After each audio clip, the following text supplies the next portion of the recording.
Hi, recently ഞാനൊരു video കണ്ടു where Rajisha Vijayan is being trolled for something she said years before. അപ്പോൾ അതിൽ പറയുന്നത് she was telling that എനിക്ക് item dance ചെയ്യാൻ താല്പര്യമില്ല because it objectifies women and stuffs like that. അതിനുശേഷം കുറച്ച് വർഷങ്ങൾക്ക് ശേഷം today she did one. 15 വയസ്സിൽ ഞാൻ ചിന്തിച്ച് വെച്ച കുറേ കാര്യങ്ങളല്ല ഇന്ന് 22ാമത്തെ വയസ്സിൽ ഞാൻ ചിന്തിക്കുന്നത്.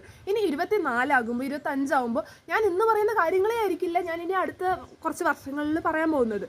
ബിക്കോസ് അത് ഒരു നിലപാടില്ലായ്മയല്ല, അത് ഒരു പോസിറ്റീവ് ചേഞ്ച് ആണ്, അത് ഗ്രോത്ത് ആണ്, അത് എവല്യൂഷനാണ്.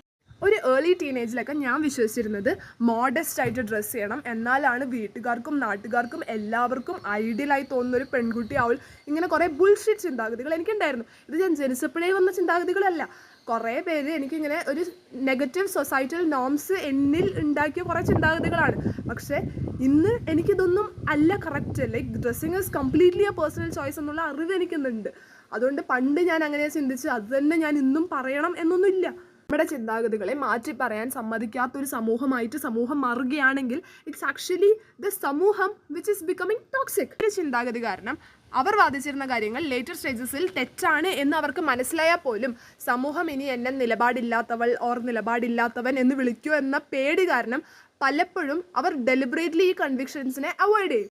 പണ്ട് അബ്നോർമലായി തോന്നിയ പല കാര്യങ്ങളും ഇന്ന് കംപ്ലീറ്റ്ലി നോർമലൈസ്ഡ് ആണ്, നോർമലാണ്. അത് ശരിക്കും സൊസൈറ്റിയുടെ ഒരു പോസിറ്റീവ് ചേഞ്ച് ആണ്. It's an evolution, it's A growth.